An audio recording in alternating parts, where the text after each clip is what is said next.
about it. We'll talk about it, Borba. Everybody trying to be content creators and trying to go viral. You want to go viral? Okay, you want to go viral. Let's go viral then. Say less. Let go. Let's embrace it. Let's love it. Let's enjoy it. And let's give them the experience of their life. That's Roswell for you, baby. Come together. And guys, this is Speaking Out Loud. I appreciate you guys joining us. Don't forget to share and dance like you just don't care. It's early in the morning. Let's have a day.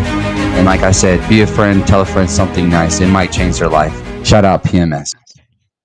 Good morning and welcome to Speaking Out Loud. I am your host, Rene Ruiz, and along with me is the man with the buys, the man with the tries, the one with the broad chest, the one, the only, John Borba. What's going on? Good morning, my brother. To kick off this wonderful show, we should honor and celebrate this beautiful day in America that is Veterans Day. We tell all of you happy Veterans Day, and we encourage you to just tell somebody, or if you see somebody in uniform, tell them we appreciate you, we love you, and if you can, maybe give them a hug just to show our appreciation. This is a thing that I do every night with my kids. Is I do pray for those that fight for our country, JB, because they don't always know necessarily what they're fighting for. They're just doing a selfless act to put themselves in front of us to protect us and to give us the freedoms that we have today. And for that, I just want to tell them I truly appreciate you, and I try to do my best to honor you in the ways that I can. And when I see someone out walking or just in the stores or anywhere I go, I always just try to tell them thank you for their service, to let them know that I truly appreciate them, regardless if they have went to battle or not. They have signed their name to do something that a lot of us in the world can't do, JB, or don't have the courage to do. The selfless act of these people, their hearts. I just want to tell them I truly love you guys and I appreciate you. Some of my friends that are serving and then have served, like Raul Castro or Ruben Otero, or rest in peace to our friend Tony. Brothers, I love you guys so much, and I just thank you for the things that you do. I love you, man. I love you. I love you, and I hope you feel that. And for those that have come and those who have gone and those that are still here, I just want to I just an air hug from me and Johnny. I'm sure we share the same sentiment. We appreciate you, and we love you, man. We pray for you, and as this day goes, I just ask God to put His hand over you and His blessings, and just and be with you and on this long journey of life, man. I'm so grateful that we get to wake up and honor these folks, JB. I appreciate you guys. Just happy Veterans Day, boys. Happy Veterans Day, boys and girls, ladies and gentlemen. Thank you, guys. Thank you. With that being said, JB, let's kick off a wonderful show. I got the jersey on, the Kobe jersey, USA, repping for a beautiful country that we live in. Let me just show you the back real quick. Don't look at the tush, JB. Just look at the name on the jersey, all right? I've been doing a couple legs, so I got a little pump in the back, but look. There you go. Think, JB? What do we think? R.I.P. Kobe? Yeah, that's pretty clean. Yep. R.I.P. the GOAT, the Black Mamba, the one. I be using the one and only a little too much. I need to chill out. There's only a couple one and onlys, and one is sitting here to my right, and then the one R.I.P. the GOAT, Kobe Bryant. Yep. JB, man, yesterday the news was popping. There was a Monday Night Football game. The Eagles stunned. I don't know if I want to say stunned. I don't know if I'm using the right word there. To me, it felt like they stunned them because the Packers were giving them every opportunity they could to just take over that game. But for whatever reason, they couldn't. They lost the game 10-7. But most importantly, the one thing that we're talking about right before we kicked off was Brian Daboll being fired from the New York Giants yesterday. And before we start breaking it down on him, let's just look at what this boy is going to make for the next couple of days as he got fired. Brian Daboll per month is going to make 660. I'm going to round that up. I don't like that number. $667,000 a month for losing his job. JB, what do you think about the Giants moving on from Brian Daboll this soon?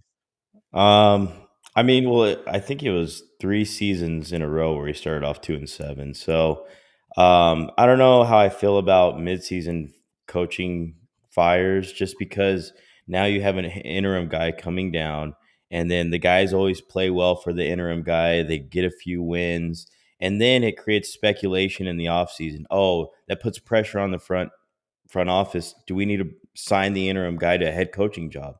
Well, in this case, in most cases, I don't think that's a smart move.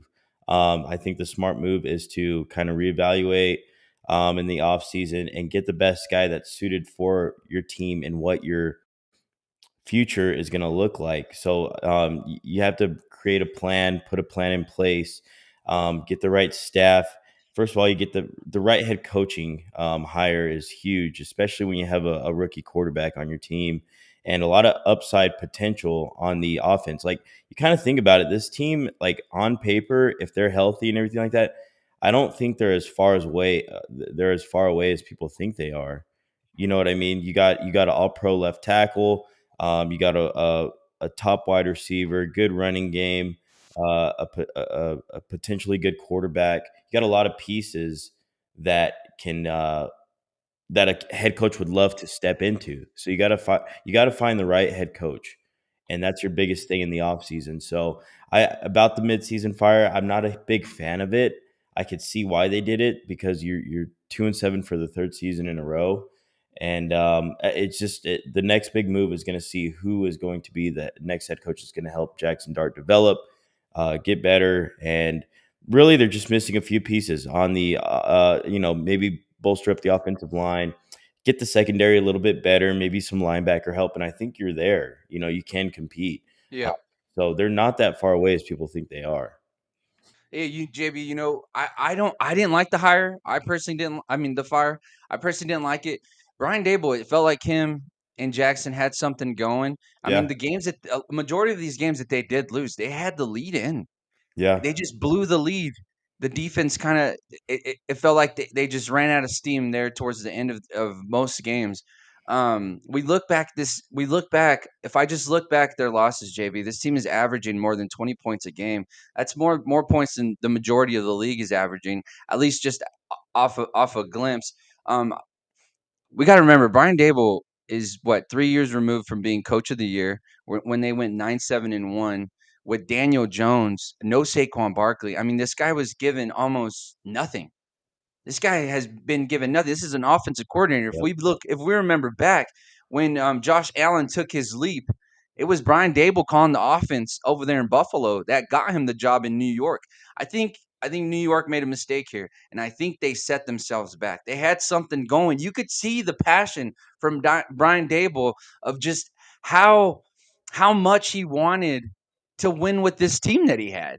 I think another team is going to be blessed with a good coach, a hell of an offensive coordinator. It's going to be interesting if he gets a head coaching job or he goes back into being an offensive coordinator for a team. And if he does, I would love to follow them just to see the juice that this man brings. I think it was a little too soon for the New York Giants.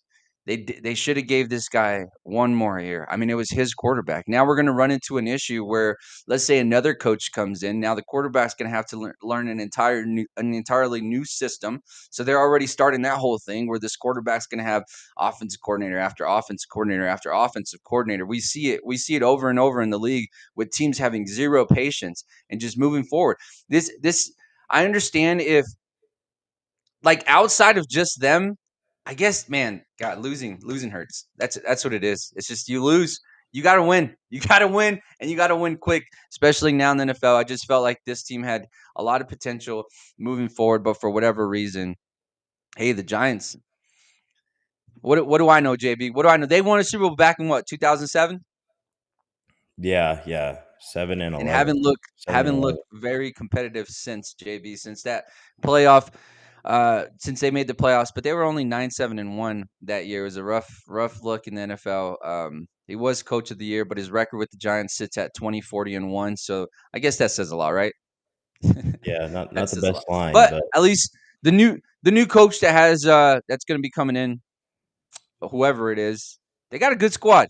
They got a good squad. They got a quarterback. Hopefully, Cam Scadaboo comes back healthier than ever. Although that injury they had was pretty bad. It seems like a lot of pieces, a lot of parts in his leg were torn. So speedy recovery to Cam Scadaboo and Malik Neighbors. Normally off of ACL.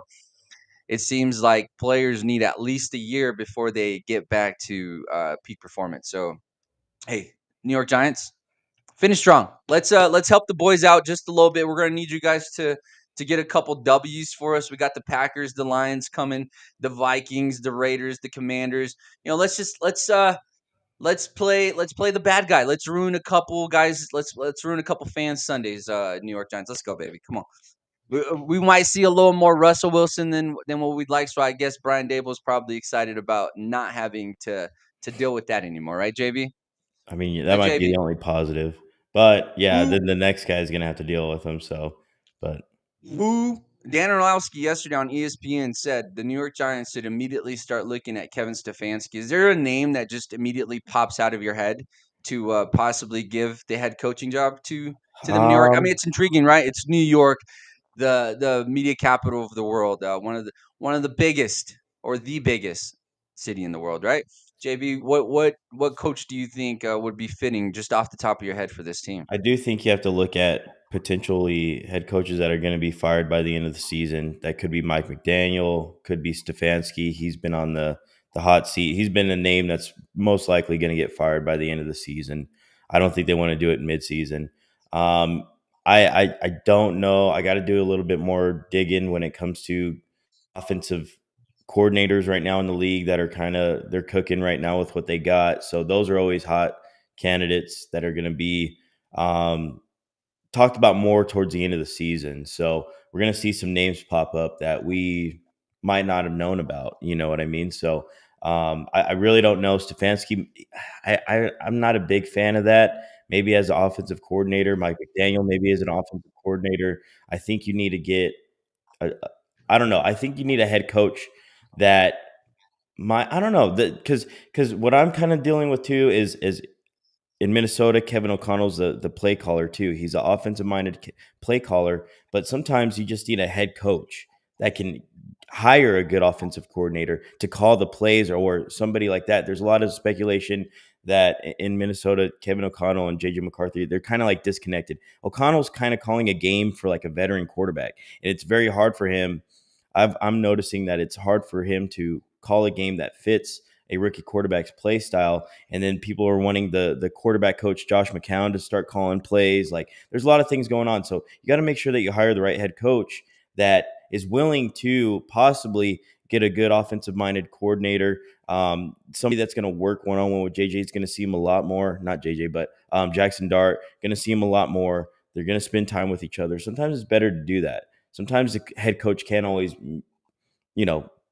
call the offensive plays. Sometimes it's good for the head coach has to deal with Yeah. both sides of Hey, the ball, but all three also phases. also JV, So like you got the interesting. job because of your play calling skills. Yeah. Like the reason you became a head coach is because you were such a great offensive coordinator. So you got to kind of juggle that. So that's when coaches really separate themselves. It's like now you look at Detroit, right? They're saying Dan Campbell's took over the play calling. Look how explosive they looked this past week. It looks like Ben Johnson never left. Looks like Ben Johnson never left Detroit with Campbell taking over play calling, and now it's like the Detroit Lions are back. It's like the Detroit Lions are back. It's a huge juggle, but that's what I think separates the great coaches from the good coaches. You look at someone like a Josh McDaniels, great offensive coordinator, for whatever reason, just didn't work out as a head coach. Couldn't be a leader of men. It, KOC, I think you're looking at KOC. I could see where the frustration is coming, but also it's like you don't want to hold your rookie quarterback back. Look at what we're seeing in Denver, where it's like Sean Payton doesn't trust Bo Nix, doesn't want to let him unleash. You know what I mean? It's like what you don't. I guess you just have to learn to cater to your personnel, right? You got to know what you have. But then if you do, like if you're like how you're saying that KOC is calling the game for a veteran, if Sean Payton did that for Bo Nix and it looked the same, like what would we be saying then, right? We'd be saying the same thing where it's like, is Sean Payton, is he just doing too much? Is he expecting too much from Bo Nix, so on and so forth? But I do get what you're saying. I think we're at the point in the season where it's like you should know exactly where you are with your quarterback. And for the Vikings, it's like, okay, we do got to dial it back. We do got to cater to the fact that we have a rookie quarterback that isn't necessarily quite there just yet. Then you look over to the Denver Broncos situation and you're like, "Hey, let it go. We've already seen enough games where you're holding this guy back. Now Now let's just allow them to go out there and make mistakes because we're a team that's going to get into the playoffs and we got to be prepared for that situation. But as you were saying about Kevin Stefanski not being able, the Browns not making moves mid-season, this is ESPN Cleveland. Let's hear what they got to say. This is This guy's seems very crazy. passionate here from these Yeah. boys. Let's hear. No rant. I got nothing for you. You're 2-7. You stink. Get them all out.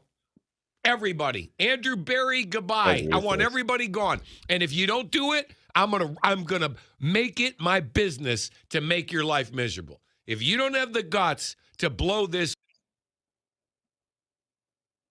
horrific thing up, Jimmy Haslam, shame on you. Shame on you. It's time. No one's going to blame you, bud. Promise. No one. You're not going to lose anything. You're not going to – Andrew's not going to just suddenly start making great deals and picking good players for another team. Don't worry about it. Get a football guy in here with a little analytics background and get an ass-kicking coach and let's go. I just feel like man, it's just ruthless at this point. They don't care. There's no filter. Like, you're going to say whatever you want to say. Says that Dylan Gabriel will remain. For sure. For sure.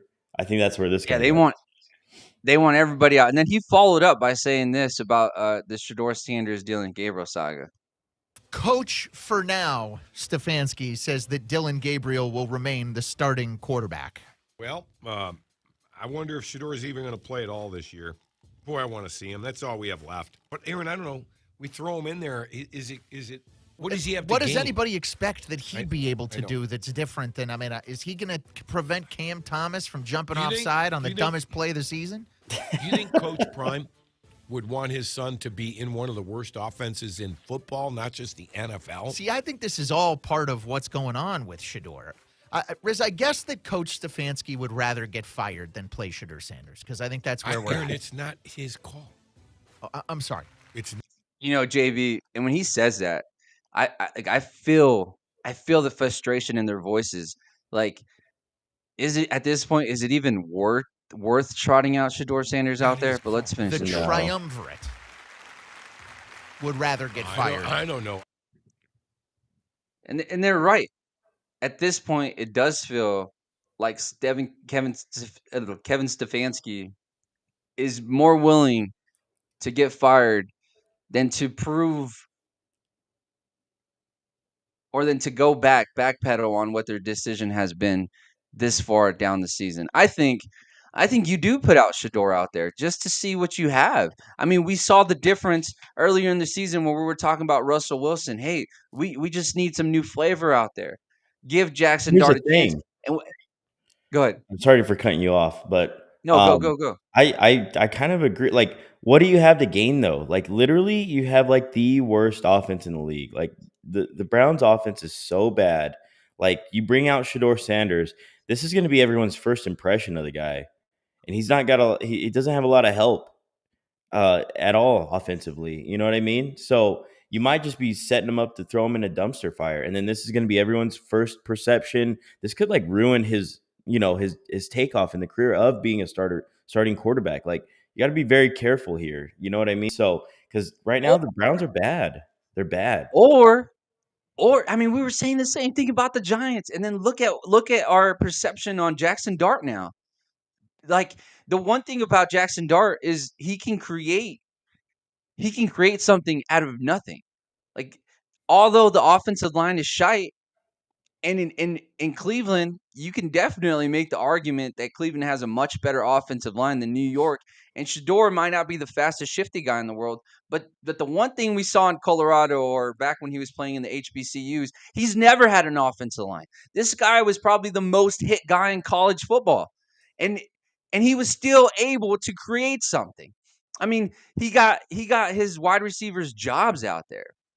You know what I mean, JB? So why not just throw him out? At best, at least we know what we have going into the season next year. That way you can go into the draft and decide whether or not you're going to move forward with another quarterback. Like, can you imagine Cleveland Browns again sitting on the clock and we're having a conversation about them drafting another quarterback? Like, yeah.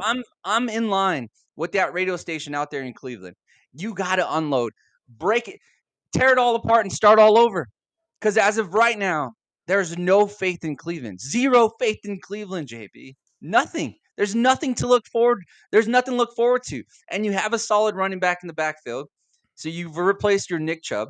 You still got an offensive line. You have a great defense that keeps you in games. And all you're missing is some type of decent quarterback play. And Dylan Gabriel is Honestly. not the answer. Dylan Gabriel is Dylan not the answer. Gabriel is I don't getting know how trolled this on guy got X right drafted now in the third round. about him throwing games, JB. Like, that's the speculations going on in the Because football he's that community. bad. Is that people? Dylan Gabriel's He's playing that bad.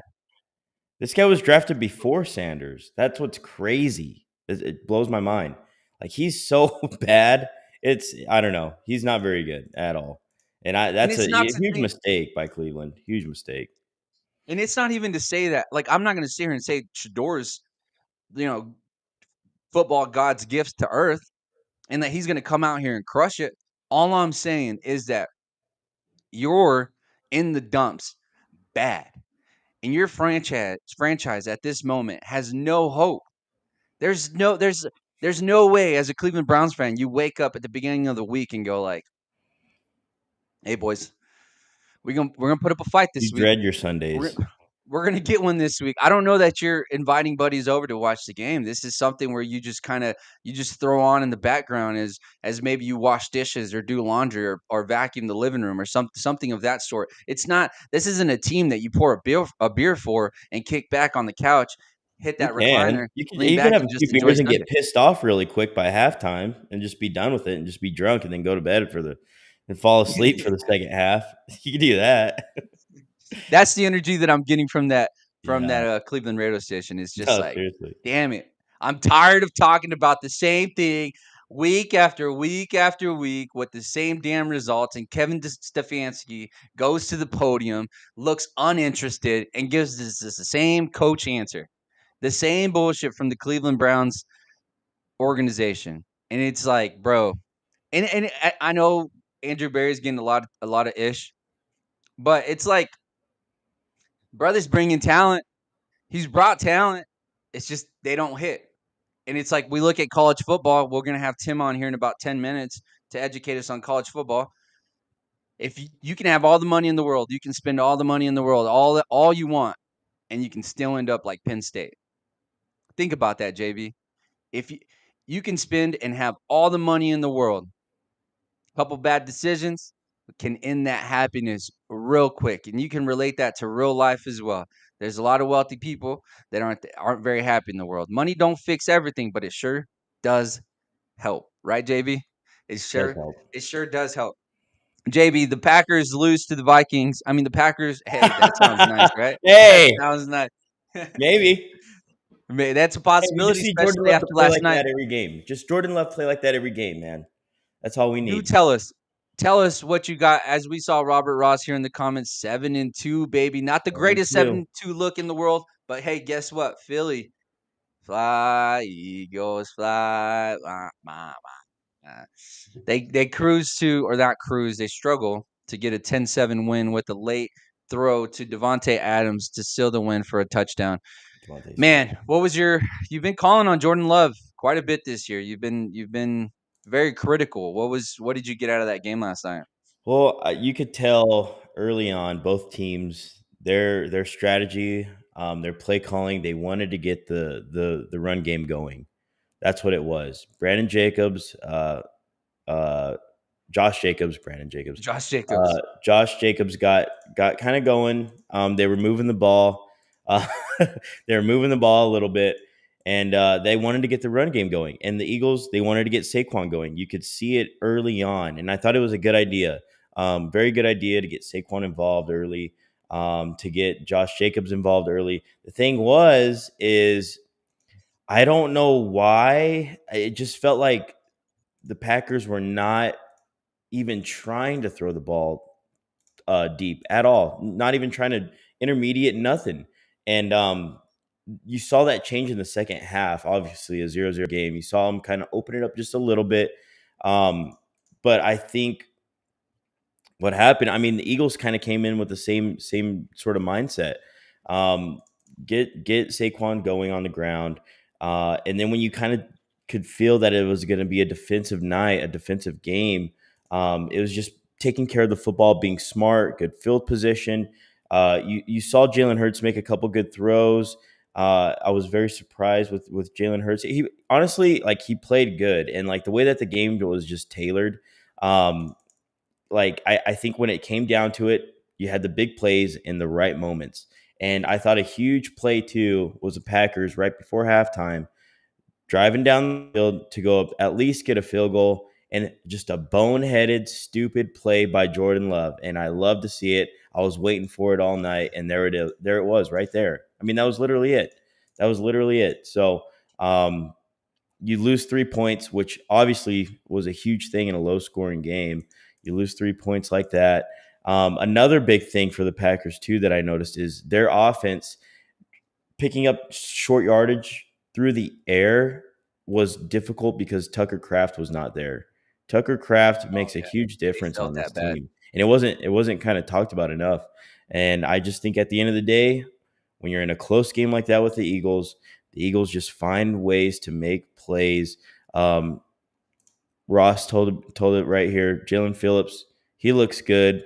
Made it a couple of huge plays. Made Yeah, that fourth down stop too at the end of the game, I think, as well. He was in on that play. Really good off the edge. If he stays healthy, that's going to be a game changer for sure on that defense. Defense looked really hey, good you up know what's front. crazy? Jair didn't suit up. He's still Yeah.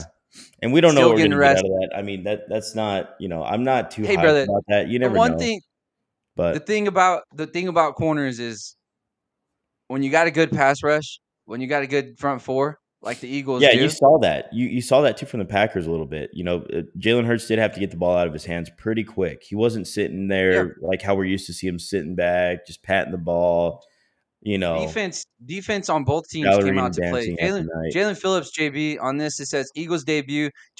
Phillips, Eagles debut, being traded from the Dolphins. Jalen Phillips generated 7 pressures on 36 pass rushes. That's 19% pressure rate against the Packers.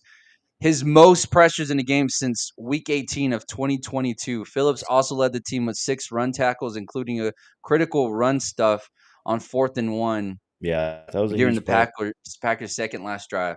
So to close that game out, uh, their trade already paying off. I expect this team to also look better. I mean, the one thing that we aren't going to criticize about the Eagles is that defense. Defense is absolutely buzzing. Can the offense somewhat get it together? But JB, let's not keep our college enthusiast, our former D1 athlete, our former UNM alum, the one, Mr. Tim Foley. What's up, Tim?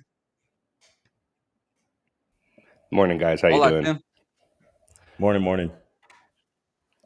Tim. Got some technical Hey, Tim. difficulties in the background. Well, Tim, hey, we missed you. College ball was a movie this weekend. I got to watch. I watched the fourth quarter of that Indiana Penn State game. Man, Gus, I got introduced. Well, I guess I've heard Gus Johnson's voice before. I just didn't know his name. So when I heard him calling that game, man, it was like a movie scene, bro. They put me in a movie. I was sitting back watching it on my phone here because ESPN still sucks. Or actually, it was on Fox. My bad. Hey, I have this whole dispute with ESPN and YouTube still because I can't watch. I got to watch Monday Night Football on my damn phone rather than being able to watch it on my television because they want us to download all this bullcrap, right? But anyways, let's talk about the Indiana Penn State game. Did Fernando get himself the Heisman Trophy with that final drive to win that game? That was a Heisman moment for sure. Whenever we're looking in December at the ceremony in New York, that is something that they are going to reference. But if you look at it, he really didn't put up Heisman type numbers that game. I mean, he was 19 of 30, only 218 yards and 1 touchdown. He also had that interception, but that 1 touchdown was the most important touchdown of the season. It was an amazing, phenomenal catch, an amazing play call, and a great throw on during crunch time. I mean, it was do or die. If they didn't score that, that would have been 4th and goal for their season, on the line right there. So I mean, that is a Heisman moment. I just don't know if that game necessarily won him the Heisman.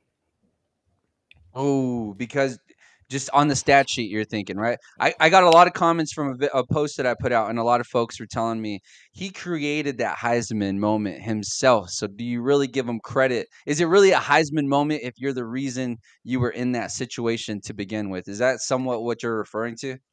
Yeah, definitely. And also, Any other year, if you were to look at it, a win at Penn State like that would have been phenomenal. It's just very unfortunate that Penn State is not the normal Penn State this year, so it's not that decorated of a win, and it really shouldn't have been that close to begin with.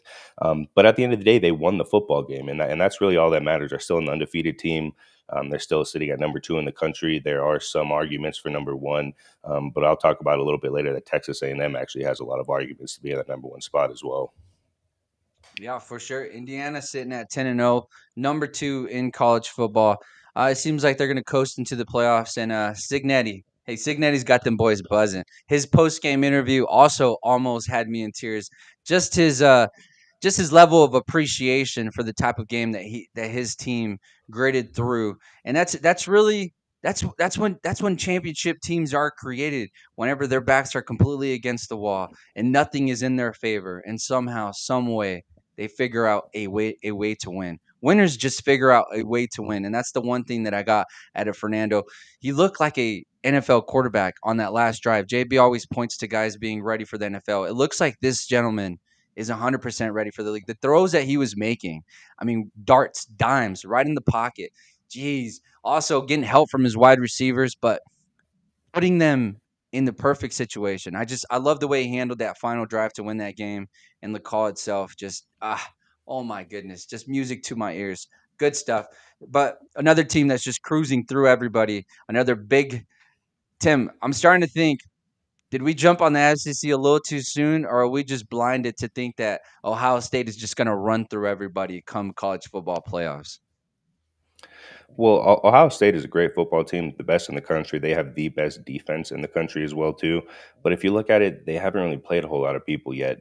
They are rolling through the teams that they're playing. You can only play against the teams that are scheduled, and they're doing what they need to do. But you haven't really seen them in a close situation, kind of like Indiana did last weekend. That's the only thing that has me kind of teetering back and forth on that, is we haven't seen them in crunch time in a big game, with the game on the line like that. And in order to win a national championship, you're going to have those moments come the college football playoff. I hope that they do well in it.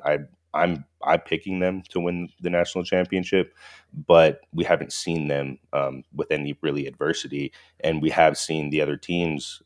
Like the top 3 or 4 teams go through that adversity and seen them get on the other side of that.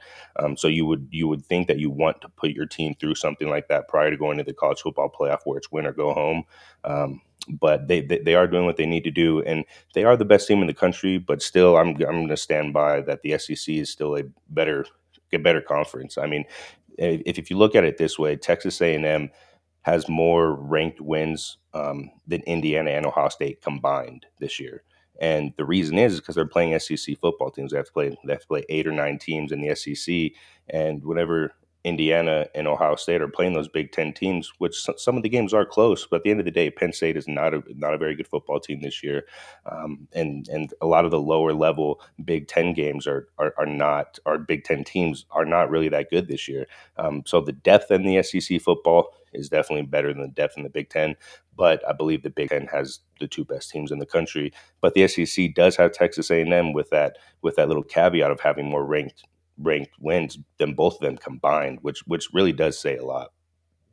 Yeah, and that's when the Big Ten fans always come back with the who's won the national championship as of late. But it's like, all right, we're cakewalking through everything. The last time Ohio State had a decent or a close game was week 1 against Texas, if we remember that. Ohio State won that game 14-7. At that time, the Archie Manning train was like at ultimate high, right? We were riding that train, choo choo. Some people fell off, and some of us stayed on that wagon. Let's talk about Texas and Archie Manning. This run that we're making right now. Tell me how enthusiastic I should be going forward on the Week 12 college football season that is. Well, for you Texas fans, you have the biggest game of the weekend this week. You guys are playing at Georgia. Georgia's 6.5 point favorites. And in reality, this is win or go home for Texas. If they lose this football game, they might have a chance at the end of the season if they were to beat Texas A&M. But in all reality, this is do or die this week for you Texas fans. And not only that, you're going to be prime time 7:30 or 7:30 Eastern time kickoff at Athens. It's going to be a phenomenal atmosphere. It's going to be a great football game. But at the end of the day, I think Georgia's going to win this football game. But Texas, if Texas fans, if you guys want any kind of confidence to be able to get into the college football playoff, you need to win this weekend. Yeah, I mean, our playoff season started a couple weeks ago, Tim. So I don't know that I'm worried whatsoever. I mean, our playoff season started when we played Mississippi State, right? And then there was questions whenever we played Vanderbilt, and we also got the job done there. So, let's relax. Let's relax a little bit. But I do understand the pressure you're trying to put on us here, Tim. We do need to win this game. We do need to. But Georgia is also beatable. We've seen them go down once, and maybe they'll go down again to a Georgia good is old Texas. beatable. And not only that, Texas is coming off a bye week, so you guys have had 14 days to get ready for this football game, which does say a lot as well. Yeah, we don't think Sark. We don't think that big old brain is dialed up to go out there and beat Kirby Smart. Come on now, Tim. I know Vegas doesn't believe in us whatsoever. We are going on the road, so that does make it massive, right? That makes it huge. We're heading over to Georgia, Atlanta. Here we go, baby. Come on, Horns. Hook them. If we win this game, oh my gosh, the obnoxiousness from us Texas fans is going to get absolutely loud. Tim, what's going on in Miami? Are we Miami's what? Help me out here. My We had their quarterback in our Heisman runnings for so long, and they just fell off, loss after loss, and now we're talking about possibly looking for a new head coach. What is going on in Miami? I really don't know what question to ask there, just because it seems like they have more than just one issue. Yeah, no, definitely. Well, there's a couple things, and when you look at it on paper, they're 7-2. They only have two losses, same as Notre Dame, which is a top 10 team in the country right now, and um, and they beat Notre Dame. So it's kind of hard when you're looking on paper, but when you're actually looking at the film, they have gotten significantly worse as the season has come along. There's a lot of questions in that locker room. You have Carson Beck, who's questioning the play calls, kind of. I mean, it kind of depends on how the media kind of shift that comment a little bit to make it look more like he's complaining about the play calls. But in all reality, he said what he said, and that is the reality. The play calls are called, and I execute the plays that are called. But at the end of the day, he's throwing way too many interceptions. Whenever you're turning the ball over that much from a quarterback standpoint, you're not going to win football games unless your defense is holding teams to 10, 14 points, which they're not doing. And not only that, the ACC is probably one of the worst big five conferences this year. They're looking at, I believe, like Duke is in the running for the ACC championship, and so is SMU. They might not even get a team into the college football playoff, which is because they changed the standards a little bit this year. It used to be the Big Five conferences, the conference championship winner is automatically in the college football playoff. Now it's just the top five. I think no, the top five conference championships winners are going to be in there. It's not just Automatic you bid. win. Yeah, it's not just win and you're in. And it's looking kind of bleak for the ACC. They might not even get one team into the college football playoff this year. So it's kind of hard whenever you're in a middle of the road team in the ACC, and which Miami is right now, and there's no light at the end of the tunnel for them for this season. Hey, you want to know what the light is for the ACC? It's basketball season. ACC basketball season has kicked off. So hey, boys, go and win that national championship. Let's start locking in and focusing on the hoops for the ACC conference. Tim, you keep bringing up Texas A&M, and I'm looking at their schedule, and I just realized Texas also has to play Texas A&M. But I think winning over Georgia probably gets us into the playoffs, and maybe that game versus Texas A&M to close the season out doesn't have the same implications. But how excited are you about this Texas A&M team? A lot of money Texas being spent A&M over there. Yeah, Texas A&M is a great football team, and they have a top three Heisman candidate in Marcel Reed. He is a phenomenal and electric player to watch. If you guys haven't seen him, I would watch them this weekend. They're playing South Carolina. They're 19.5 point favorites, but South Carolina is one of those sneaky teams, just like we were talking about earlier in the SEC. South Carolina is a lower level team in the SEC, but they're giving every team fits. They're a hard team to play, and and I don't think that they'll cover that 19.5. But they did win a very big game at Missouri this last weekend, 38-17. Marcel Reed went 20-29 for 221 yards and 2 touchdowns. They are a phenomenal football team, and like Lane Kiffin, I don't know if you guys have seen those sound bites this week. Lane Kiffin pretty much came out and was like, I don't know what Texas A&M needs to do to be the number one ranked team in the country. They're undefeated. They beat more ranked teams combined than the top 2 teams in the country. At the end of the day, as long as they're one of those top 5 teams, and then they get that first round bye if they're in the top 4, it's going to look good for them. But I do see them making a deep run into the college football playoff. Yeah, leading the SEC standings is sitting at 6-0, 6-0 in the conference, 9-0 overall. Damn, man, you do look at this SEC conference, and it's just loaded to the gills. Honestly, the playoffs should just have about 6 of these teams. You got Texas A&M, Alabama, Georgia, Ole Miss, Texas, Vanderbilt, and Oklahoma. About 6 of those teams should be in this playoffs. There's 6 of these teams that I would love to go head to head with the Big Ten, and I would like to think that the SEC is going to probably come out victorious on the majority of those games. If there's 5-on-5, there's probably going to be 4 out of 5 SEC teams that come out victorious. The only ones that I would question is probably going against maybe Ohio State, because we don't know necessarily exactly what Ohio State is. But as of right now, they are the defending champs, so we have to give them their respects and assume that Ohio State is going to go on the same run they went on last year and just put in a complete beatdown on everybody come college football playoffs. Is there some storylines that you'd like to educate us on that maybe are under the wraps that we don't know quite about yet? Yeah, definitely. So there's a few games to watch this weekend. We were talking about Oklahoma and the SEC. Oklahoma is going to Alabama this weekend. Alabama is favored to win this football game, but Oklahoma is scary. And just like we said, I mean, what happens if Oklahoma goes and upsets Alabama? Now that kind of throws a big, huge wrench into things. And then we also didn't really touch on our man Diego Pavia this last weekend. He won at Auburn in overtime. Diego Pavia is 3-0 against Auburn. One of those wins coming when he was at New Mexico State. So Auburn they just can't beat Diego Pavia. And he went 25-33, 377 yards, 3 touchdowns, and then also led the team in rushing for 18 carries, 121 yards, and a touchdown. Those are Heisman numbers. And the fact that he's only in the top 5 right now, not in the top 3 discussion, is a little bit crazy. But also they have a couple losses, and that kind of does hurt that Heisman thing whenever you do have a Julian Sain at Ohio State who's undefeated and a Fernando Mendoza who's undefeated, both playing really well. Bro, Diego Pavia, I've been seeing on the socials a lot, hanging out with. I don't like this. But he's hanging out with Johnny Manziel a little too much. I've been seeing a couple party videos coming out with him and Theo Vaughn. Seems like he's enjoying the high life out there in Nashville, having a great time. I wish he would stay away from that, and I wish Johnny Manziel, as a mentor, would point him in a better direction. It just feels like Johnny Manziel is living through Diego Pavia right now, and I don't know that that's necessarily a good thing.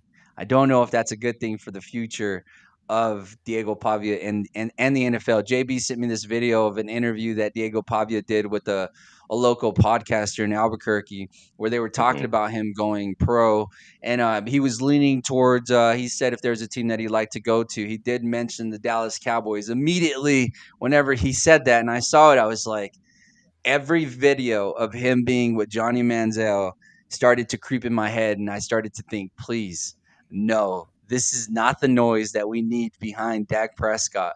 But get Dak out. How do you feel about Diego in? That's going to change everything. I'll be a fan. Are you excited? Are you trolling? Is that a legitimate excitement? I would actually be a fan. I might, root for you guys every now and then. Yeah, with Diego Pavia, huh? And he's got 1 year of eligibility. Do you think he's going to have success in the NFL? I think he would. You think so? So I mean, the way I look at it first, it is kind of hard in today's day and age in order to have a Heisman campaign and stay out of the spotlight. I know a lot of people that are in Nashville going to watch these football games. When the Pavia crew is walking down that main street in Nashville, you would think that the president of the United States is there. He's pretty much like the mayor and running that town. Everybody's flying out there to take pictures of him. And Nashville is a huge rock star town, and to be able to be a big name there says a lot. And you also kind of have to, in order to put your name into the Heisman kind of talk, you have to have a marketing thing behind you. So it's hard to like balance that of staying relevant, but also staying out of the spotlight for the bad reasons. So, and being with Johnny Manziel, I mean, like you were saying, it is a little bit weary. Hopefully Manziel is telling him all the things I did wrong. So this is how you can help it. But I don't know if that's the case. And then talks about the NFL. I I always said, like in the beginning of the season, Diego Pavia's lawyer was going out trying to make both like 2 years of eligibility for JUCO players, and the media spun that to say that Diego Pavia is trying to get another year of college football, and he came out and said that that was cap. Um, in all reality, dude, if you were able to play an extra year of college football, you're going to make more money in college than you would in the NFL. If he does go into the NFL this next season, if he does get drafted, I see him in the 5th or 6th round, maybe an undrafted free agent, which isn't good for him. And you'd make significantly more money, maybe even be in the Heisman talk again this next year if you were to stay at Vanderbilt. So for him to come out and openly just say nope, not going to happen, it is throwing me off a little bit, because everything is showing that you should stay. If they do give you another year, you should, which I understand. He's been in college football for like 7, 8 years now, but he's not the only one. And Yeah, I would. I hope it translates to the NFL. He does not have the size of an NFL quarterback. He's not going to be able to run the football the way he is in college in the NFL. There's freak athletes, the best of the best, with taking huge hits. I can kind of see him as a role player. I would hope that if he does get on a team, that he'd be open to being kind of like a versatile player, because he could do some stuff Taysom on Hill. special teams as well too. Like, yeah, and I was saying the same thing. Like they can put a package in for him to where it's kind of like a wildcat, kind of like Hill in New Orleans, and he can be that guy. I just don't know if his moxie would allow him to sit in that type of role, and I think that can really hurt him going to the NFL. I have nothing but high hopes for him. I hope he does well, Me too. but it's hard at that size, especially if I- most of your thing is Yeah, running the that's true. football. Yeah, you see Is the it possible? prototypical. Sorry, Renee. What? Go ahead. No, I was just gonna say, is it possible that they sneak into the playoffs? Is there a way for them to get in still? I mean, they're only a 2-loss team. Those 2 losses coming to some guys that are in the playoffs themselves now. Is there a way for Yeah, them to sneak in? they definitely need to win out. They have a bye this week, and then they play Kentucky, which Kentucky blew out Florida this week, 38-7, which nobody really saw coming. And then they play at Tennessee, which it's not at Tennessee. If this was 4 or 5 weeks ago, it would be a much bigger game. But they do need to win out, and if they win out, then they'll be in that discussion. It'll be hard to let Vanderbilt. To keep them out of the college football playoff if they win out. Damn, this is one of those teams where we're gonna look at the 12th seed and be like, "Who the hell is this school? Why is this school in there?" And you're gonna see sitting at the 13th spot Vanderbilt, and you're just like, hey, college football, are we not trying to get, are we also not in the business of ratings? Because everything else that you've shown us is that we care about ratings. So why not push in Diego Pavia into the playoffs and allow him to make a generational run that maybe changes the hearts of our perception on what Diego Pavia will be in the NFL? Is he just a Taysom Hill? Maybe. Could he be a Patrick Mahomes? Hopefully. That's at least what we're thinking here, right? Speaking of Patrick Mahomes, he made a debut out there at college football in Lubbock, Texas. What was your thoughts on Texas Tech and College Game Day being there?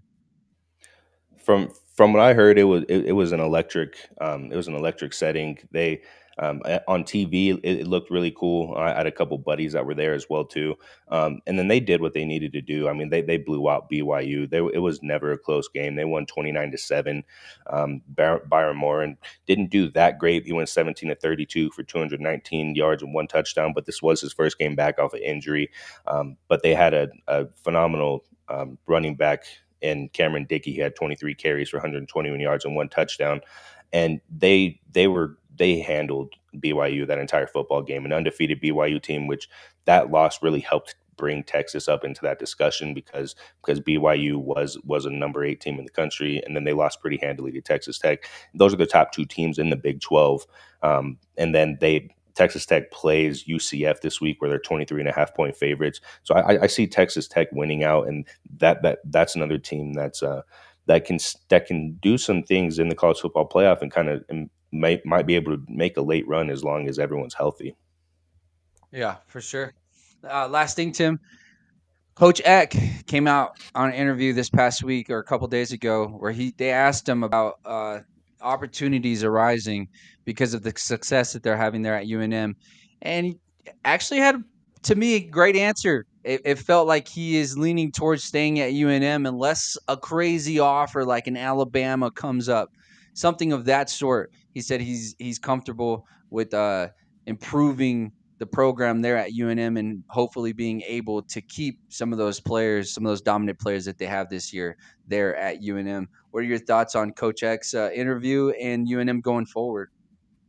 Yeah, I love that response. I mean, that was everything that we were saying. We really hope and want him here to be able to build this thing into a long-term goal. The problem is there are so many open coaching positions that there are a lot of schools that would be willing to pay that crazy dollar amount to him to be able to come help their football team. I'm hoping that they overlook him. I'm hoping that he stays here in Albuquerque. They had a bye this last week, and then they're hosting Colorado State this week, where they're 14.5-point favorites. Then they play at Air Force, and then they host San Diego State. They're 3-2 in conference play right now, and if they win out and beat San Diego State at when we're hosting them, there might be a talk for them playing in the Mountain West Championship. If that happens and they win the Mountain West Conference Championship, which if that were to happen, they would end up playing Boise State. Eck will not be here at UNM. So, and that is because there are a No. lot of schools. There are a lot of schools that will pay that high dollar amount for Eck to be able to come first year, be able to turn this team around into a bowl eligible team in almost 10 years, and then win a Mountain West Conference championship, which hasn't happened. I can't even tell you when that happened. It was probably early 2000s the last time they've even been in that discussion. If all that does happen, it would be very hard for Eck to stay here because he's going to get a lot of big money offers. Oh no. I don't know how this works. I don't know how government works locally, but Start to GoFundMe. That's what we need to just do. a little 0.5% of our taxes. Let's go ahead and send it to UNM to keep Kochek and keep that program rising. We don't have a professional team, so why not buy in to the beauty that we have already at UNM. I mean, I know we also have New Mexico State, but right now we got to ride the hot hand and root for these boys. And also, you got college basketball coming up for the UNM boys, and it seems like we might also have a squad. So these conversations might not just end at college football. We might be having the same conversations come college basketball for the UNM Lobos, and hopefully we can scrounge up as much funds as possible to keep feeding these sport entities here in New Mexico. But Tim, I appreciate you joining the show. I appreciate you educating us a bit more and getting us hyped up for the Week 12 college football season. That is, ladies and gentlemen, former D1 UNM alum Tim Foley. Yes, Thank you, guys. Tim, appreciate you, brother. I also wanted to say a happy Veterans Day to Oh, go ahead. everyone out there. I you guys do what you do to be able for us to have this amazing free country. You do what a lot of people can't and won't do, me included. I wouldn't sign my name on that dotted line like you guys do, and I wouldn't be able to be here today doing this if it wasn't for you guys. So happy Veterans Day to everyone out there. Amen, brother. Happy Veterans Day. Thank you, Tim Foley. Well said. Well said. Ah, hearing Tim say that just refreshes my memory, or refreshes my mind from this morning whenever we had the intro, JB. Just immense gratitude for those people that do sign on that dotted line, that do have that courage that a lot of us don't have, to be able to put their bodies in front of the world, or in front of America, in front of this beautiful country, the U.S. of A. JB, which is why I rep this today, just to show my thanks and love to those. And I thank you guys for joining our show. I appreciate you guys rocking with us every week, Monday through Thursday, 6:30 to 7:30 a.m. Mountain Standard Time. This is Speaking Out Loud. You can call in at 575-808 9307 to let your voice be heard. Let us know what's on your mind. Let us know what you're thinking. Is your team on a slump, or is your team on the trajectory of possibly winning a Super Bowl? Possibly like mine, like the Dallas Cowboys, who are about to go on a generational run that I've been telling all my friends about for days. Or also maybe even our second favorite team, JB, the Indianapolis Colts. Maybe they just continue to stay on this hot heater that they've been on. But I appreciate you guys rocking with us. We love y'all so much. I love. Shout out to my wife, who's always Sharon, hitting the double taps on the screens, and our friends, our family, moms, dads, everyone. Tell someone you love them, but most importantly, if you see a man or a woman in uniform, you let them know that you appreciate them for their service. And with that being said, we thank you. Happy Veterans Day. See ya.